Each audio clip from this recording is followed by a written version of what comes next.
Hi everyone, स्वागत है आपके अपने चैनल सरकारी नौकरी में। 69,000 शिक्षक भर्ती में एक और अभ्यर्थी को धर दबोचा गया है। कैसे धर दबोचा गया है वो भी जान लीजिए। क्या किया था उसने, सीटेट का उसने फॉर्म भरा था। तो सीटेट का जब फॉर्म भरा था तो उस समय उसे अंदाजा नहीं था मैं कितना नंबर पाऊंगा। तो अंदाज से उसने 82 अंक अर्जित कर दिया था। 82 अंक उसने फिल कर दिया था जब उन्होंने 69,000 शिक्षक भर्ती का फॉर्म भरा था। तो हुआ क्या था, जब रिजल्ट आया तो सीटेट के रिजल्ट में उसे 85 नंबर मिल गए। अब बड़ी दुविधा हो गई कि अब काउंसलिंग कैसे हो। काउंसलिंग तो जैसे तैसे क्लियर हुई, क्योंकि काउंसलिंग कर्ता को लगा कि ऐसा तो नहीं है, नंबर कुछ बढ़ा होगा। अभ्यर्थी ने भी शायद यही बताया होगा। तो उन लोगों ने कुछ देर के लिए रोक दिया कि आपकी काउंसलिंग रुकी रहेगी और आपको क्लियर करके बताया जाएगा। अधिकारियों ने क्लियर किया होगा तो पता चला होगा कि सीटेट में किसी तरह के कोई नंबर नहीं बढ़ाए गए थे। तो ऐसे में इस अभ्यर्थी का इस तरह से नियुक्ति पत्र रोक दिया गया और इसकी फर्जीवाड़ा जो है सबके सामने आ गई। साथ ही बात करें एक और अभ्यर्थी जो रिजल्ट जिसका सीटेट का 4 जनवरी को आया था। फिलहाल ये फ्रॉड तो नहीं किया था, लेकिन यह भी एक फ्रॉड के अंतर्गत ही आता है, क्योंकि फॉर्म आवेदन का जो लास्ट डेट था वह 22 दिसंबर था।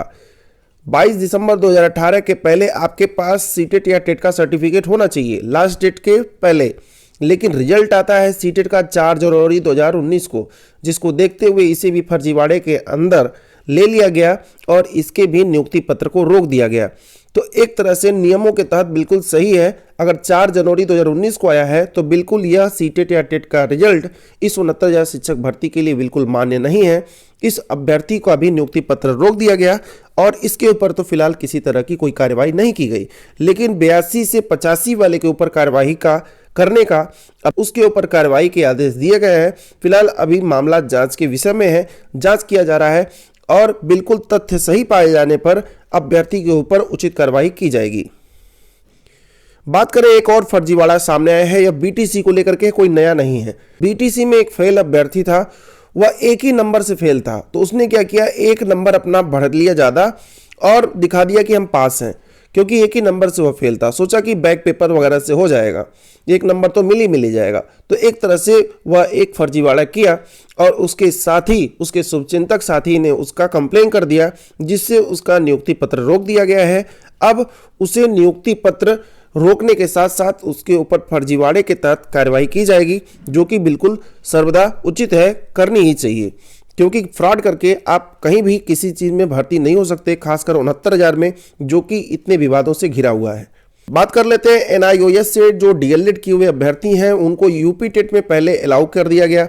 फिर अभ्यर्थियों ने विरोध किया, अधिकारियों के मन में ऐसा क्या है, उन्होंने फिर उसे मना कर दिया कि एनआईओएस वाले इसमें अलाउ नहीं है।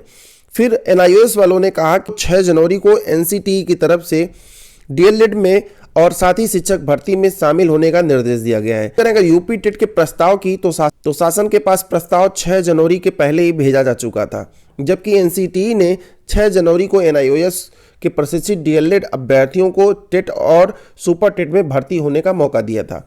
तो अभ्यर्थियों ने मांग की है कि अभी शासनादेश नहीं आया है, अभी किसी तरह का नोटिफिकेशन जारी नहीं हुआ है, नोटिफिकेशन में संशोधन करिए। जो नया नोटिफिकेशन निकाल रहे हैं उसमें संशोधित करके हम एनआईओएस वालों को भर्ती करने का उसमें शब्द जरूर डालें।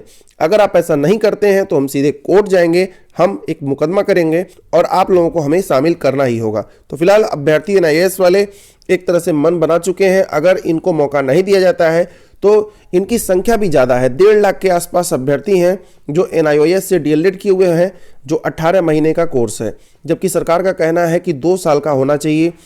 तो अभ्यर्थियों का कहना है कि बीएड वाले जो होते हैं, जो 1 साल वाले, वो तो भी 6 महीने का ब्रिज कोर्स करके इसमें सम्मिलित होते हैं। तो हमें भी इसी तरह का कुछ प्रोग्राम मिलना चाहिए करने को, जिससे हम 69,000 शिक्षक भर्ती की तरह अन्य शिक्षक भर्तियों में शामिल हो सकें, आगे आने वाली वैकेंसी में शामिल हो सकें। फिलहाल अभी इस पर विचार विमर्श किया जा रहा है। अभी आगे क्या होना है, अभी इस पर मात्र विचार शेष है। एक अभ्यर्थी वहीं आरआरबी के इस समय हो रहे एनटीपीसी परीक्षा से भाग गया। भागा क्यों? उसका जब साइन मिलाया जा रहा था, अंगूठा मिलाया जा रहा था, तब उसके उचित जो अंगूठे और साइन थे वह उस अभ्यर्थी से नहीं मैच किए जो फॉर्म भरा था। उसमें थोड़ा सा अंतर पाया गया तो लोगों ने पूछताछ शुरू की। तब अभ्यर्थी ने कहा कि बाहर मेरा एक सामान है, मैं उसको लेके आता हूं। अभ्यर्थी यही कहकर वहां से 9-2-11 हो गया। फिलहाल अधिकारियों की तरफ से कोई कंप्लेन नहीं किया गया, क्योंकि अभी अभ्यर्थी ने परीक्षा नहीं दी थी। तो इस तरह से फर्जीवाड़ा लगातार परीक्षाओं में होता आया है, कोई नई बात नहीं है। खासकर रेलवे काफ़ी प्रचलित है इस विवादों में घिरा रहता है, जहां पे पूरा का पूरा सेंटर ही नकल के अंदर आ जाता है। तो बात करें अगर थर्ड काउंसलिंग की, तो 36,590 का विद्यालय आवंटन तेजी से जोरों पर है और इस समय 36,590 के विद्यालय आवंटन की तरफ केवल ध्यान दिया जा रहा है ताकि जल्द से जल्द थर्ड काउंसलिंग कराई जाए, क्योंकि अभ्यर्थियों के कंप्लेन से अधिकारी परेशान हैं कि थर्ड काउंसलिंग कराई दिया जाए, क्योंकि अभ्यर्थी लगातार पहुंच रहे हैं शिकायत पर शिकायत। साथ ही सांसद जितने भी लोग हैं, अन्य भाजपा से समर्थक हैं, उनसे मिलकर अभ्यर्थी थर्ड काउंसलिंग की मांग कर रहे हैं। तो थर्ड काउंसलिंग पर आपको बता दूं मैं, 8,000 के आसपास सीटें हैं, लगातार कहीं ना कहीं अभ्यर्थी पकड़े जा रहे हैं, जिससे वे सीटें भी 69,000 के इस थर्ड काउंसलिंग में जुड़ेंगी। तो थर्ड काउंसलिंग की अगर आप बात करें कब तक होगी, अभ्यर्थी लगातार पूछ रहे हैं, तो थर्ड काउंसलिंग इसी महीने होनी चाहिए। मैक्सिमम चांस है कि इसी महीने करा दी जाएगी, लेकिन 36,590 के विद्यालय आवंटन के रुकावट के कारण थर्ड काउंसलिंग पर विचार विमर्श नहीं किया जा रहा है, क्योंकि इसमें जो सीटें बच जाएंगी, जो लोग ज्वाइन नहीं करेंगे, उन सीटों को भी जोड़ दिया जाए। 22,000 सीटों को जोड़ने संबंधित बात जो है सुप्रीम कोर्ट में अभी लंबित है। जो याचिका लगी हुई है उस पर अभी सुनवाई नहीं हुई है। सुनवाई के बाद ही फोर्थ काउंसलिंग हो पाएगी, क्योंकि बहुत ही कम सीटें बचेंगी फोर्थ काउंसलिंग के लिए। इसीलिए 22,000 सीटें अगर जोड़ती हैं तो बहुत ज़्यादा संख्या में अभ्यर्थी इस पर विराजमान होंगे। तो फिलहाल अभी के लिए बस इतना ही। धन्यवाद।